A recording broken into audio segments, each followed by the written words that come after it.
Deuteronomy 21. If someone is found slain, lying in a field in the land the Lord your God is giving you to possess, and it is not known who the killer was, your elders and judges shall go out and measure the distance from the body to the neighboring towns.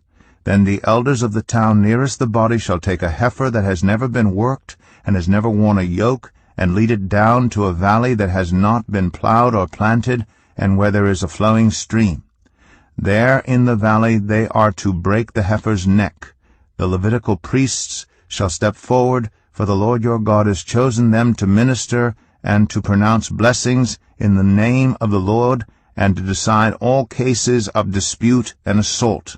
Then all the elders of the town nearest the body shall wash their hands over the heifer whose neck was broken in the valley, and they shall declare, Our hands did not shed this blood, nor did our eyes see it done. Accept this atonement for your people Israel, whom you have redeemed, Lord, and do not hold your people guilty of the blood of an innocent person. Then the bloodshed will be atoned for, and you will have purged from yourselves the guilt of shedding innocent blood, since you have done what is right in the eyes of the Lord. When you go to war against your enemies, and the Lord your God delivers them into your hands, and you take captives, if you notice among the captives a beautiful woman, and are attracted to her, you may take her as your wife. Bring her into your home, and have her shave her head, trim her nails, and put aside the clothes she was wearing when captured. After she has lived in your house, and mourned her father and mother for a full month, then you may go to her, and be her husband, and she shall be your wife. If you are not pleased with her, let her go wherever she wishes. You must not sell her, or treat her as a slave, since you have dishonored her. If a man has 2 wives, and he loves one but not the other, and both bear him sons, but the firstborn is the son of the wife he does not love, when he wills his property to his sons, he must not give the rights of the firstborn to the son of the wife he loves in preference to his actual firstborn, the son of the wife he does not love. He must acknowledge the son of his unloved wife as the firstborn by giving him a double share of all he has. That son is the first sign of his father's strength. The right of the firstborn belongs to him.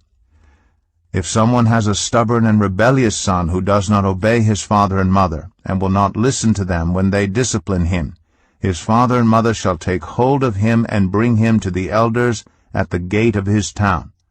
They shall say to the elders, This son of ours is stubborn and rebellious. He will not obey us. He is a glutton and a drunkard. Then all the men of his town are to stone him to death. You must purge the evil from among you. All Israel will hear of it and be afraid. If someone guilty of a capital offense is put to death, and their bodies exposed on a pole, you must not leave the body hanging on the pole overnight. Be sure to bury it that same day, because anyone who is hung on a pole is under God's curse. You must not desecrate the land the Lord your God is giving you as an inheritance. Deuteronomy 22. If you see your fellow Israelites' ox or sheep straying, do not ignore it, but be sure to take it back to its owner. If they do not live near you, or if you do not know who owns it, take it home with you and keep it until they come looking for it. Then give it back. Do the same if you find their donkey or cloak or anything else they have lost. Do not ignore it. If you see your fellow Israelite's donkey or ox fallen on the road, do not ignore it. Help the owner get it to its feet. A woman must not wear men's clothing, nor a man wear women's clothing, for the Lord your God detests anyone who does this. If you come across a bird's nest beside the road, either in a tree or on the ground, and the mother is sitting on the young or on the eggs, do not take the mother with the young. You may take the young, but be sure to let the mother go, so that it may go well with you, and you may have a long life. When you build a new house, make a parapet around your roof, so that you may not bring the guilt of bloodshed on your house if someone falls from the roof. Do not plant 2 kinds of seed in your vineyard. If you do, not only the crops you plant, but also the fruit of the vineyard will be defiled. Do not plow with an ox and a donkey yoked together. Do not wear clothes of wool and linen woven together. Make tassels on the four corners of the cloak you wear. If a man takes a wife, and after sleeping with her dislikes her, and slanders her, and gives her a bad name, saying, I married this woman, but when I approached her, I did not find proof of her virginity, then the young woman's father and mother shall bring to the town elders at the gate proof that she was a virgin. Her father will say to the elders, I gave my daughter in marriage to this man, but he dislikes her. Now he has slandered her and said, I did not find your daughter to be a virgin. But here is the proof of my daughter's virginity. Then her parents shall display the cloth before the elders of the town, and the elders shall take the man and punish him. They shall fine him 100 shekels of silver, and give them to the young woman's father, because this man has given an Israelite virgin a bad name. She shall continue to be his wife. He must not divorce her as long as he lives. If, however, the charge is true, and no proof of the young woman's virginity can be found, she shall be brought to the door of her father's house, and there the men of her town shall stone her to death. She has done an outrageous thing in Israel by being promiscuous while still in her father's house. You must purge the evil from among you. If a man is found sleeping with another man's wife, both the man who slept with her and the woman must die. You must purge the evil from Israel.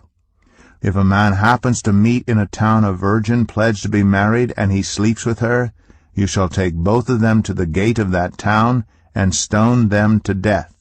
The young woman because she was in a town and did not scream for help, and the man because he violated another man's wife. You must purge the evil from among you. But if out in the country a man happens to meet a young woman pledged to be married and rapes her, only the man who has done this shall die.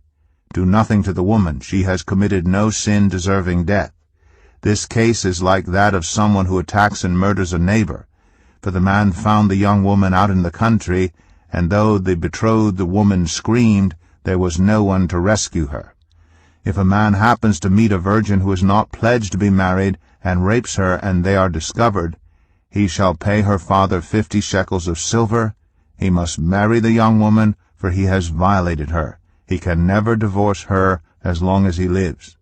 A man is not to marry his father's wife. He must not dishonor his father's bed. Deuteronomy 23. No one who has been emasculated by crushing or cutting may enter the assembly of the Lord. No one born of a forbidden marriage, nor any of their descendants may enter the assembly of the Lord, not even in the 10th generation. No Ammonite or Moabite, or any of their descendants may enter the assembly of the Lord, not even in the 10th generation. For they did not come to meet you with bread and water on your way when you came out of Egypt, and they hired Balaam son of Beor from Pethor in Aram Naharaim to pronounce a curse on you. However, the Lord your God would not listen to Balaam, but turned the curse into a blessing for you, because the Lord your God loves you. Do not seek a treaty of friendship with them as long as you live. Do not despise an Edomite, for the Edomites are related to you. Do not despise an Egyptian, because you resided as foreigners in their country. The 3rd generation of children born to them may enter the assembly of the Lord. When you are encamped against your enemies, keep away from everything impure. If one of your men is unclean because of a nocturnal emission, he is to go outside the camp and stay there. But as evening approaches, he is to wash himself, and at sunset he may return to the camp. Designate a place outside the camp where you can go to relieve yourself. As part of your equipment, have something to dig with, and when you relieve yourself, dig a hole and cover up your excrement. For the Lord your God moves about in your camp to protect you, and to deliver your enemies to you. Your camp must be holy, so that he will not see among you anything indecent and turn away from you. If a slave has taken refuge with you, do not hand them over to their master. Let them live among you wherever they like, and in whatever town they choose. Do not oppress them. No Israelite man or woman is to become a shrine prostitute. You must not bring the earnings of a female prostitute or of a male prostitute into the house of the Lord your God to pay any vow, because the Lord your God detests them both. Do not charge a fellow Israelite interest, whether on money or food or anything else that may earn interest. You may charge a foreigner interest, but not a fellow Israelite, so that the Lord your God may bless you in everything you put your hand to in the land you are entering to possess. If you make a vow to the Lord your God, do not be slow to pay it, for the Lord your God will certainly demand it of you, and you will be guilty of sin. But if you refrain from making a vow, you will not be guilty. Whatever your lips utter you must be sure to do, because you made your vow freely to the Lord your God with your own mouth. If you enter your neighbor's vineyard, you may eat all the grapes you want, but do not put any in your basket. If you enter your neighbor's grain field, you may pick kernels with your hands,